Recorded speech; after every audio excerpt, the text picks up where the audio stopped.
In Can't Hurt Me, David Goggins describes his transformation from someone who let his circumstances control him to someone who proactively seeks greatness by tackling new challenges. He thinks everyone can work to cultivate a drive for self-improvement in order to overcome obstacles and reach their goals. Goggins provides 10 challenges to help people work efficiently toward their goals. New section, Challenge 1. Face your bad hand. As you grow up, your life circumstances can affect your growth and development.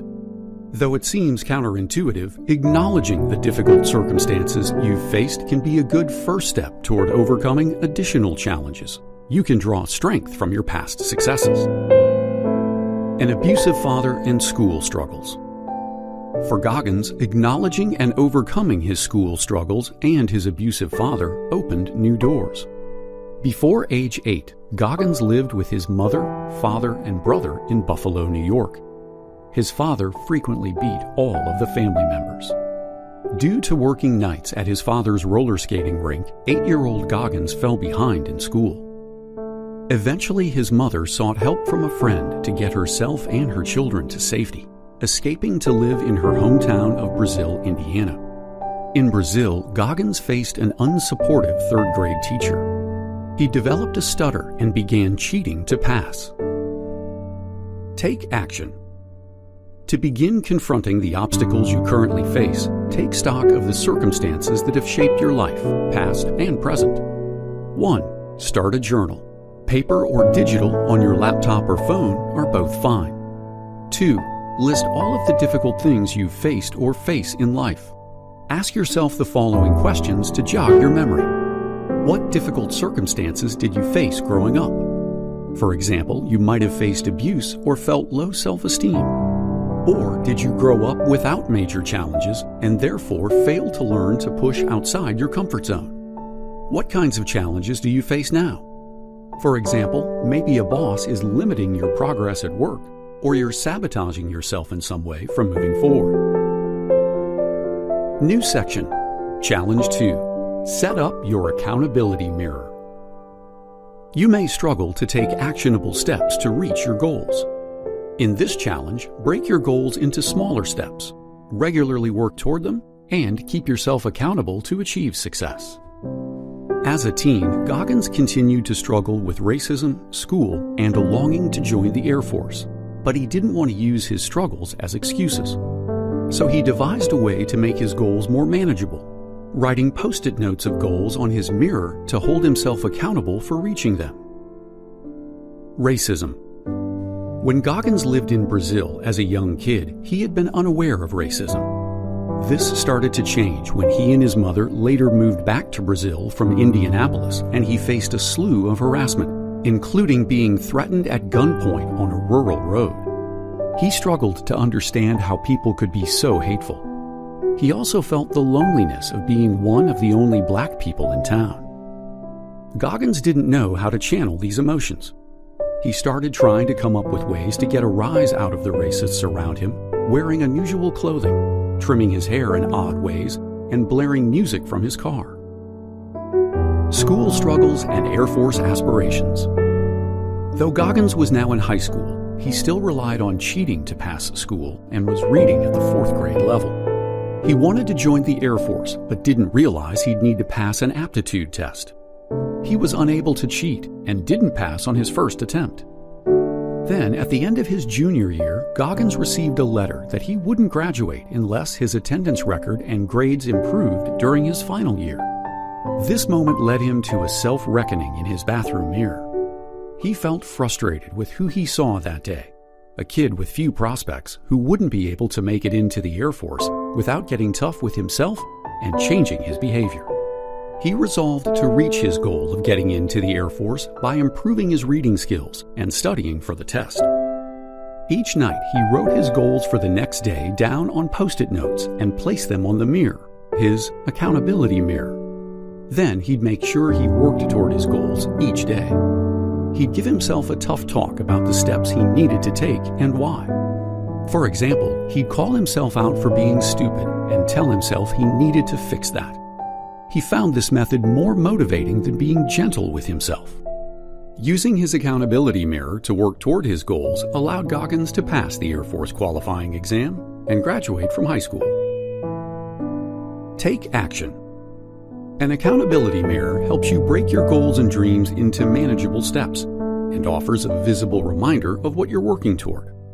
It's called an accountability mirror because it helps you hold yourself accountable for taking the steps necessary to achieve your goals.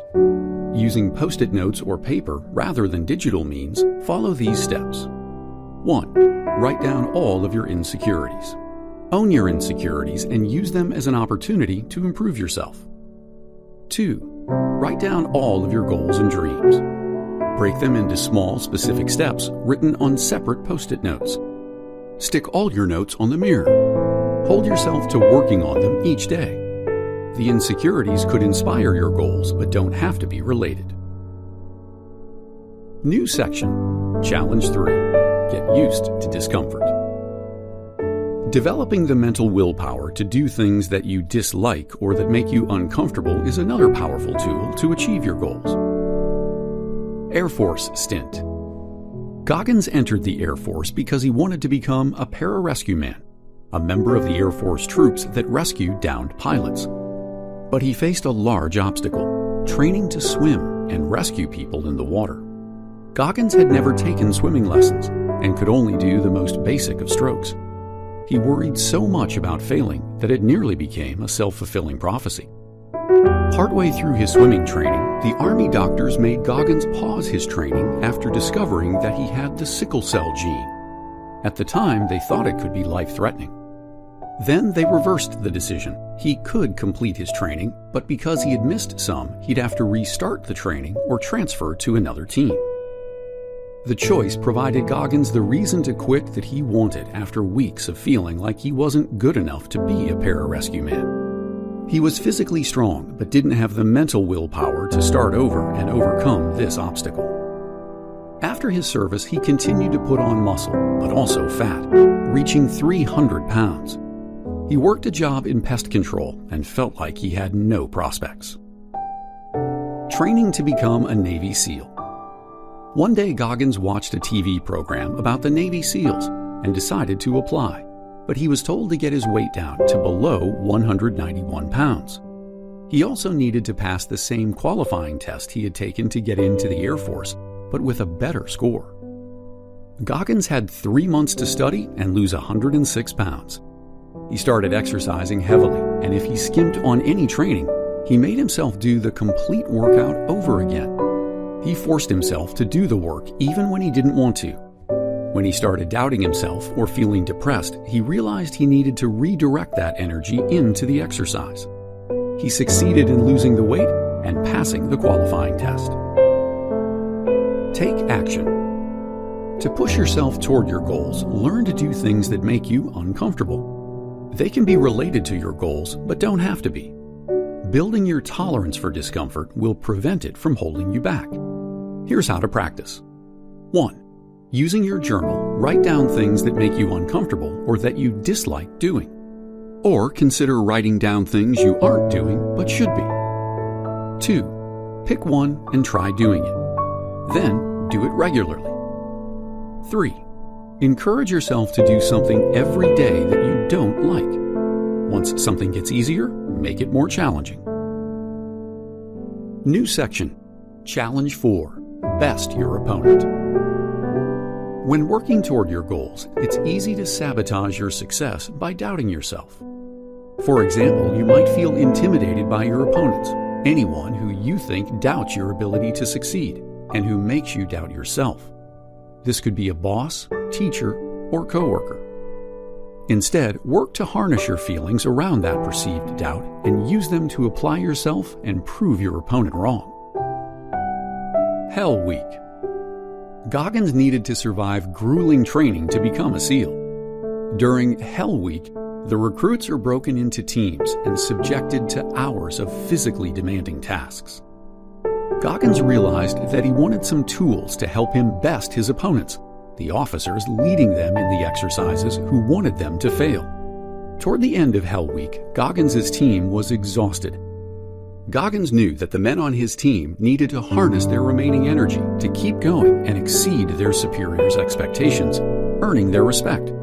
He reminded his team about how the officers wanted to break them down and encourage them to find the energy to succeed and not give them the satisfaction. Goggins calls this taking souls, acknowledging your opponents and using your feelings toward them to fuel your best work, take them by surprise, and earn their respect. Using these strategies, Goggins and his entire team survived Hell Week with no one going home. Take action. Here's how to use your feelings about your opponent to your advantage. 1. Identify a challenge or competitive situation you face. For example, maybe you're struggling to excel at work or get a good grade in math class. 2. Identify the opponent you face in that situation. Maybe you're struggling at work because your boss insists on micromanaging your every move, or maybe you feel like your math teacher doesn't believe in you. 3. Choose a project or other task you can do to showcase your skills. It could be creating a stellar proposal for work or getting a perfect score on an exam. 4. Take the negative energy you have toward the obstacle or opponent and channel it to excel in your project. If you need to improve your skills to succeed, you might need to do things like studying more or working out outside of practice. Your ultimate goal is to amaze your opponent and earn their respect by vastly exceeding their expectations. New section, Challenge 5. Visualize success.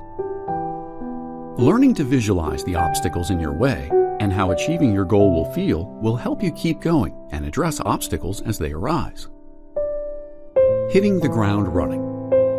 After spending some time at home to recover from a knee injury, Goggins developed stress fractures in his shins and had 6 months to go before completing SEAL training. When he'd start to doubt himself, he'd give himself talks of encouragement, saying the only guaranteed way to fail is to quit, and championing his personal strength for pushing through on broken shins. He also visualized how accomplished he'd feel when he completed training. After he graduated training, he felt motivated to continue defying the odds, completing the world's toughest challenges. Take action. Practice visualizing your obstacles and successes with these 2 steps. 1. Visualize a challenge or obstacle you need to overcome. Think about what it will look like and feel like when you do. 2. Anticipate difficulty.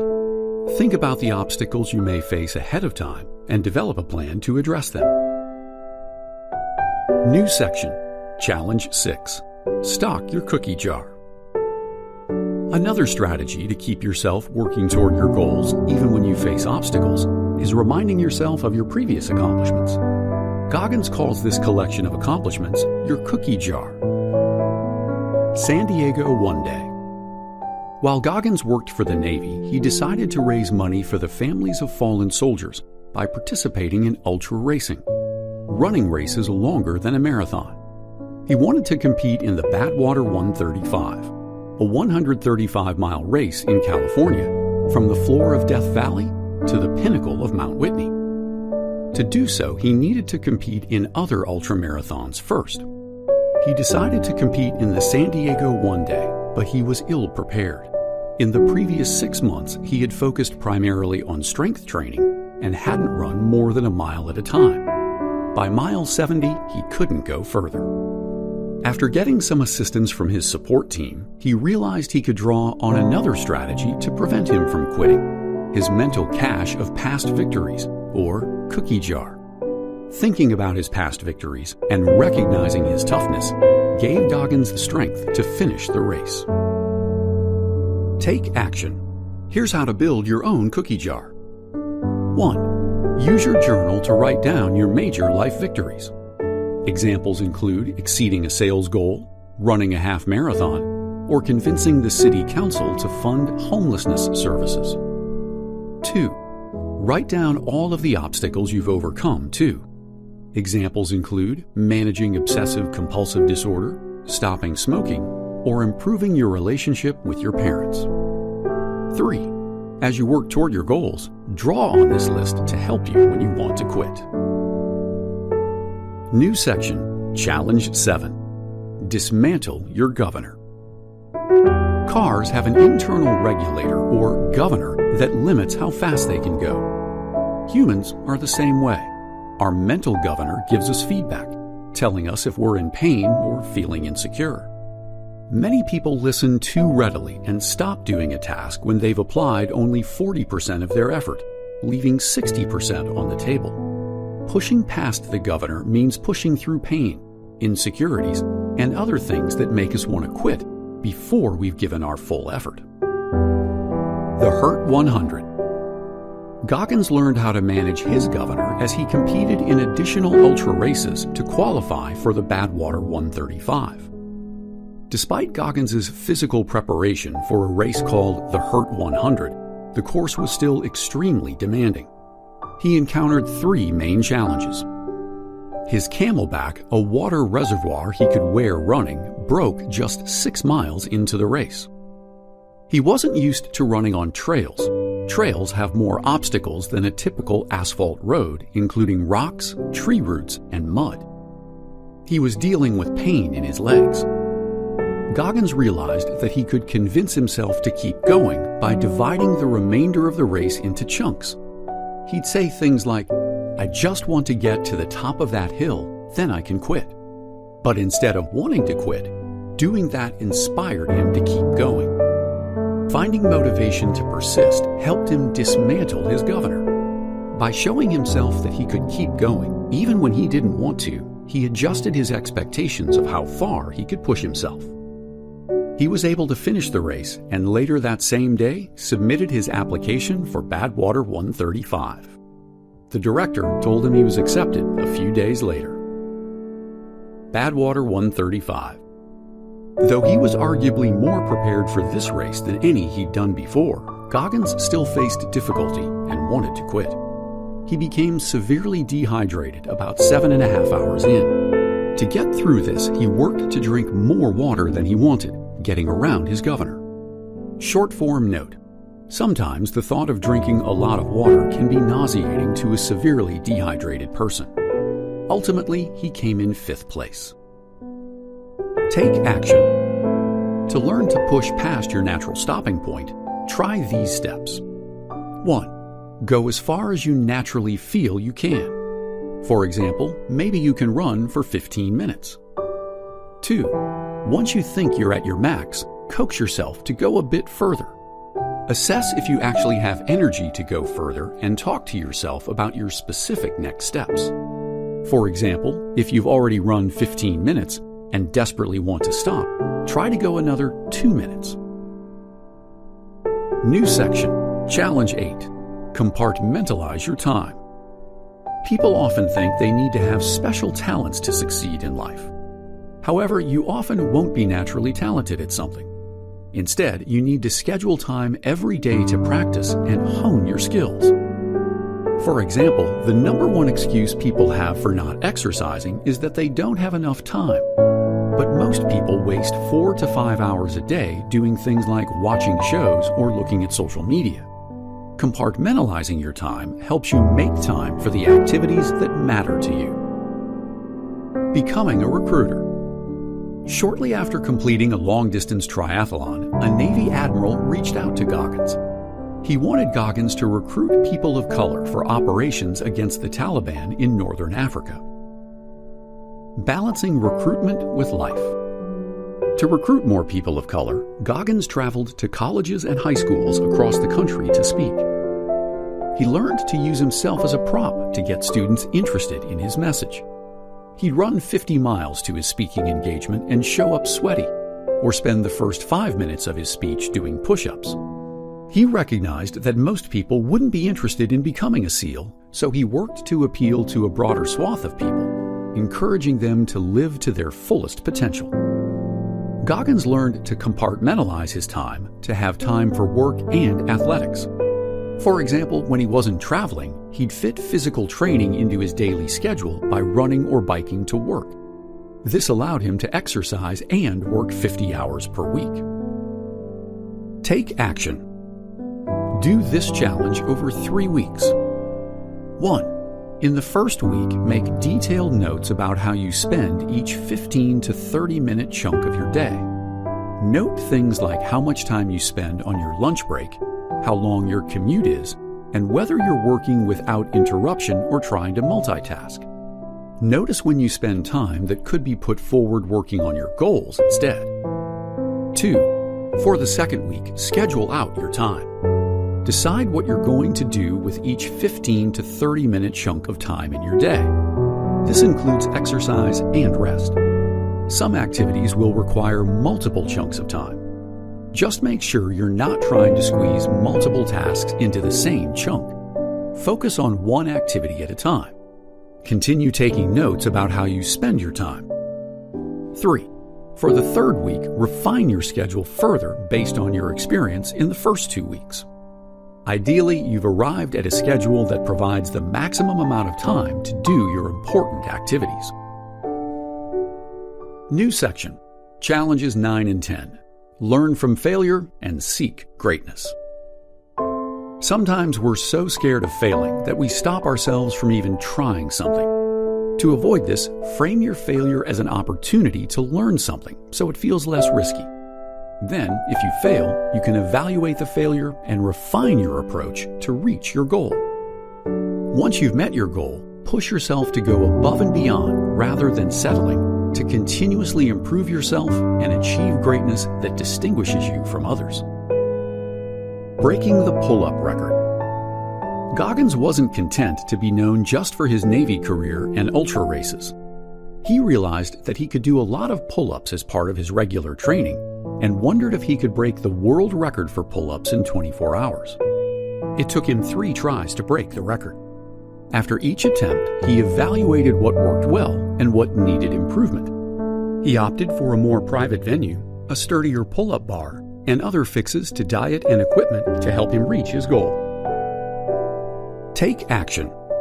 Learn to reflect on your failure with these steps.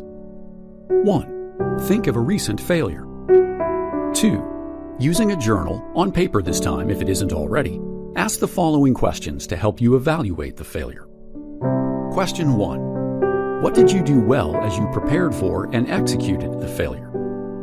Question 2. How did you handle the failure? Question 3. How did the failure affect your relationships with others? Question 4. How did it affect your life? Question 5. What could you have done differently? 3. Optional. As soon as you can, schedule the time to make another attempt at the thing you failed at. If for some reason you can't attempt the experience again, just do steps 1 and 2. When you eventually reach your goal, it may be tempting to stop there. But many people operate this way. Instead, to set yourself apart from others, keep seeking new challenges rather than settling.